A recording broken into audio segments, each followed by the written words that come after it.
Que de Jésus sauver le monde, que l'univers vous soit soumis, en vous notre espace fonde. Seigneur, Seigneur, vous nous l'avez promis, vous l'avez dit, votre promesse fait notre espoir, notre bonheur. Je bénirai dans ma tendresse les enfants de mon sacré cœur. Que de Jésus sauver le monde, que l'univers vous soit soumis, en vous c'est notre espace fonde. Seigneur, Seigneur, vous nous l'avez promis, vous l'avez dit, Sauveur fidèle, votre amour nous a révélé le cœur brillant. Pour moi de zèle, par le mien sera consolé. Que de Jésus sauver le monde, que l'univers vous soit soumis, en vous c'est notre espace fonde. Seigneur, Seigneur, vous nous l'avez promis.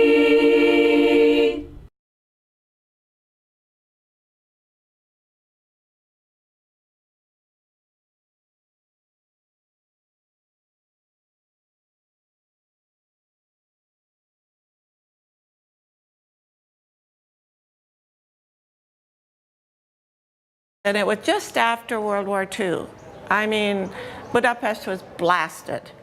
We walked across the border into Austria, and we get to Austria, and my mother went knocking on the Sacred Heart door and said, "Could you help us?" It was very dangerous. Dangerous for the sisters and dangerous for us.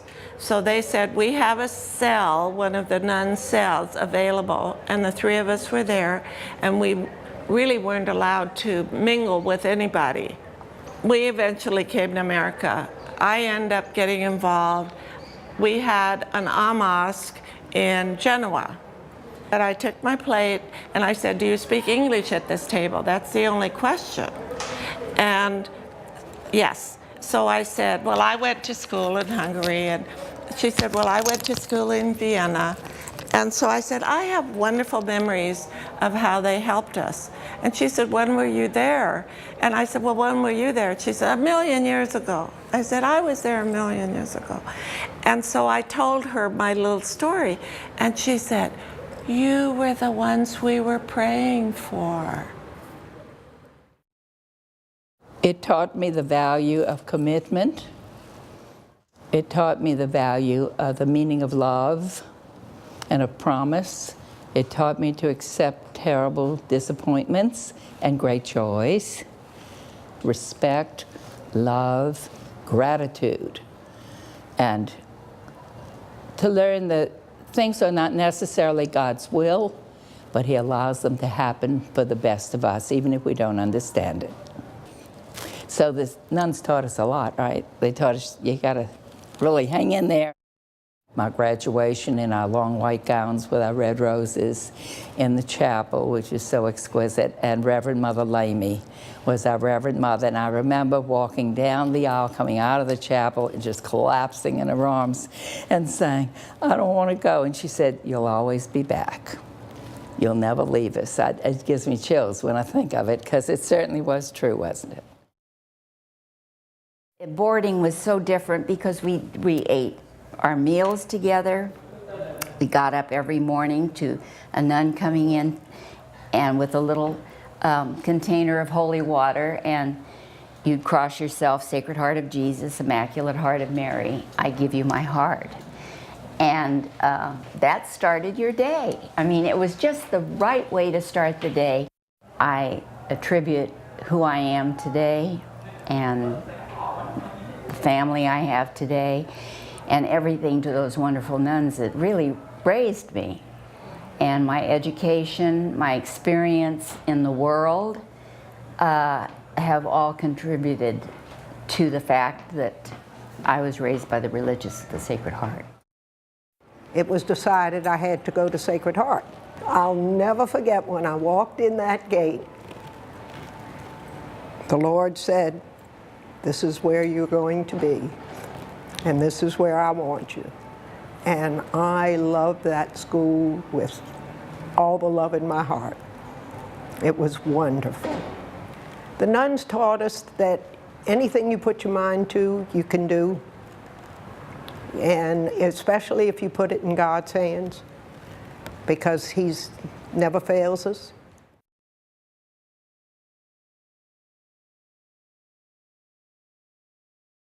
I was so often in trouble and so bad. You were good. You were Montana. I was not Martell. Sugar Hillary was Martell. I never got any ribbons. In fact, we used to have preems. Remember preems? Oh, God. And the whole class would go to preems on Monday morning. And they would read your name and whether you got très bien or bien. And one time I got assez bien. And I said, "What for?" And they said, "Because you were impudent." I had to go look it up in the dictionary because I didn't know what it meant.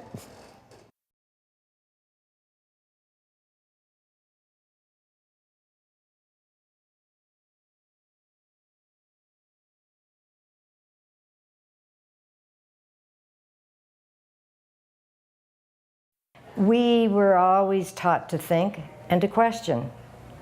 I go back to the Sacred Heart idea of question, question, question.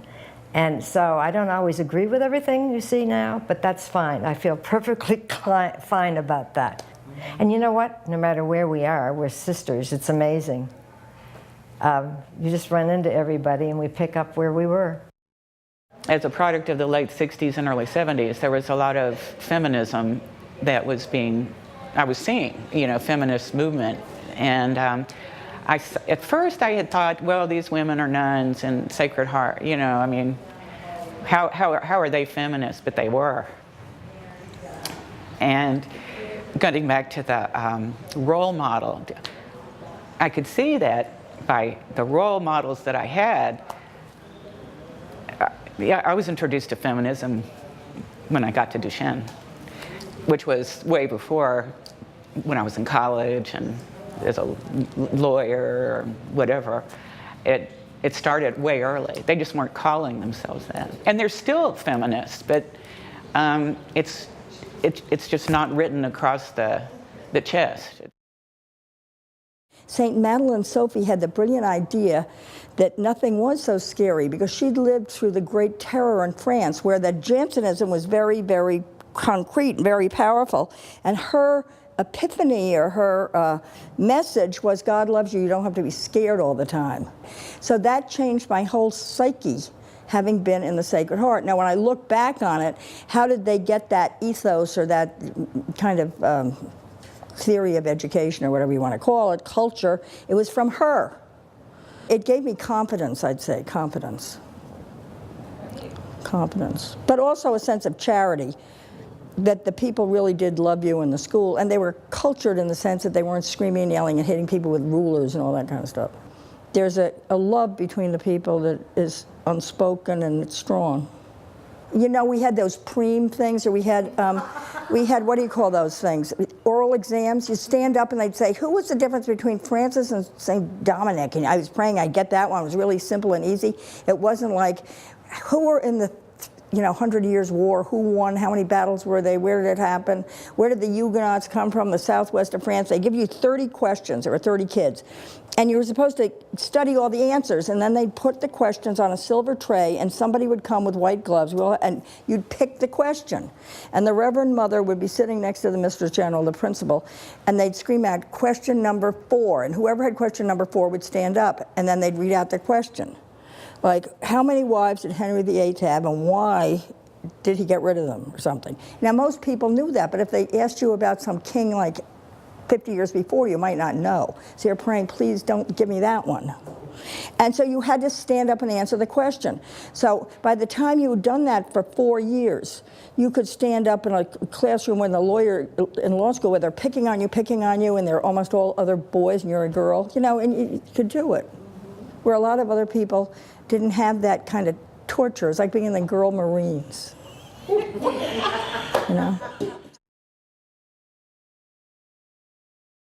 And I did learn at Country Day really the value of right and wrong, and that was every Monday at Preems, if you had not performed, it was made public that you were in error. I was in error an awful lot, but there were some RSCJs who saw me for what I was worth, the value of sort of being a little imp at times, and never discouraged me. I mean, they would correct me, and I was certainly disciplined, but never discouraged my spirit. I think the RSCJ all teachers at Newton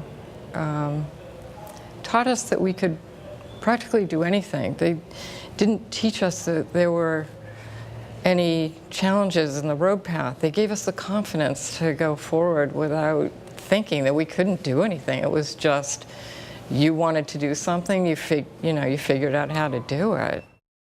It just never occurred to me that I couldn't do the same things that other people could do. That's a terrific attitude. So for girls, I recommend it. So when we were hidden and I was a baby, it was 1945, so at the end of the war almost. They couldn't eat, they had the coupon and it was not possible. And the poor nuns shared everything. The SS followed them. And they came back home, and after a few moments, the three SS entered and said, there is somebody here who's hidden, and we follow them, and we must look at that. The Reverend Mother Saladini said, yes, you can look everywhere if you want, and we were a lot of family hidden there. She said, but before we have to go to the church and pray together. So they went to the church, two youngs, and the captain. And the Reverend Mother started to pray in silence, and he started praying. All of them were praying. And this man started crying, and he said, he turned and said, let's go. This is amazing because it was the end of the war, so maybe he understood that everything was lost and didn't want to continue to do something against other people. And this, I think, it's a great experience and shows the faith of this religious. In a moment like that, everybody would be upset, and she thought about God. And this is great, I think.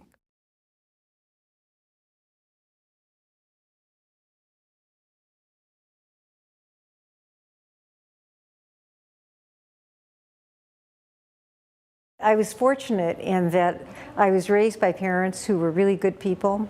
They were very solid and very clear, but I think that it was between them and that school that I got my moral compass that really has guided me all my life. Sacred Heart values to me are just indescribably important. They form a foundation that allows people to make a living through the education, but to make a life through the philosophy. And I don't know how you can exceed that.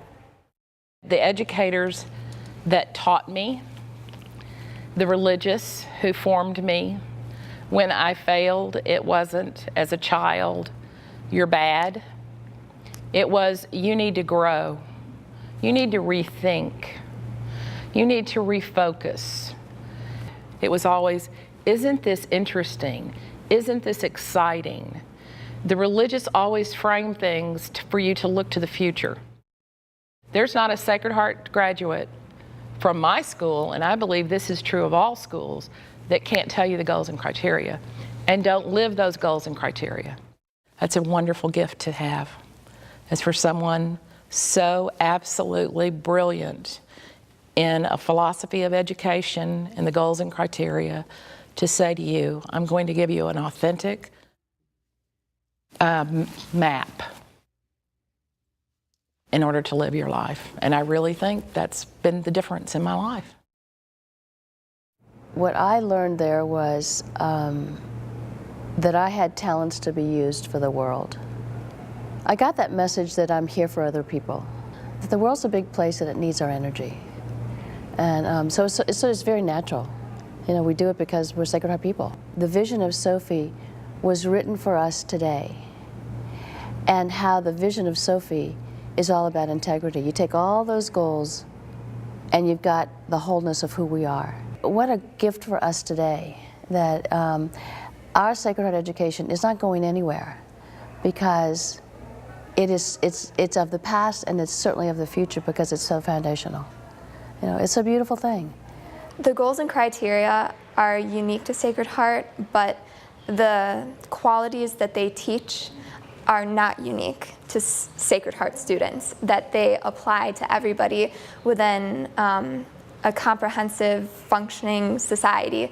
And I would say that my goal as a graduate of the Sacred Heart community would be to share those goals and criteria with the people I come in contact with, you know, because I think that, you know, loving as God loves, studying and learning, helping those in need, being a friend to all, and making wise choices, the 5 goals, are applicable to everybody. And I know that I will never forget them, and I hope that by sharing it with others, I'll be able to perpetuate the Sacred Heart community and values, but also just help to better the world.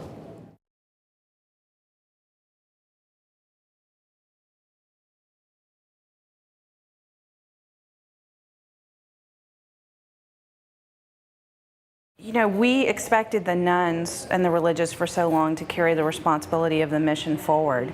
And if we really think about what they instilled us with, we should all feel a sense of responsibility to carry the mission. We need to find a way as an organization, as AASH, to engage with the schools and educate the schools on the importance of being involved with us and the importance of the alumni to their school in so many ways. There are now 2 generations almost of young women and young men who are growing up in a framework of Sacred Heart education with lay people leading the way. It's really listening and learning with one heart. They're going in the right direction. Now, you know, I'm not sure I'm talking about a story. I think it's more a legacy. And maybe I want that to be on the record, because I think, particularly for our alums that had the old experience, and I shared that with them, I think they need to know that this new experience it's remarkable. And if you go to a school today and you see what's happening there, you can't help but be impressed by the fact that those students, they're getting as much and in some ways more than we could have received. AASH, like the schools, has an extraordinary past history and a rich legacy that has been passed on to us. We are at a point as an alumni community where I think we need to link that past-present modality with a present-future modality and really begin to look at and ask ourselves, where do we want to take what has been so rich in our lives in the next 5, 10, 15 years? I'm excited about that. It's a challenge and a change, and those things they're daunting.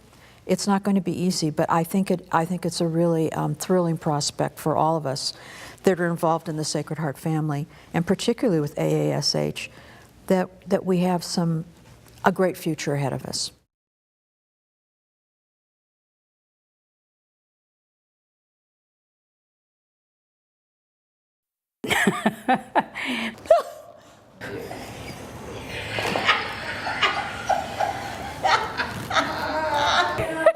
One.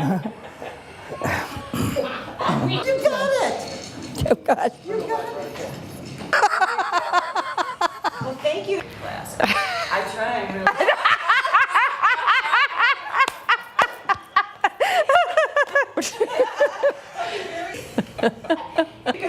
right, you already got it down. Oh, shoot. Oh, yeah, I just learned. How about it?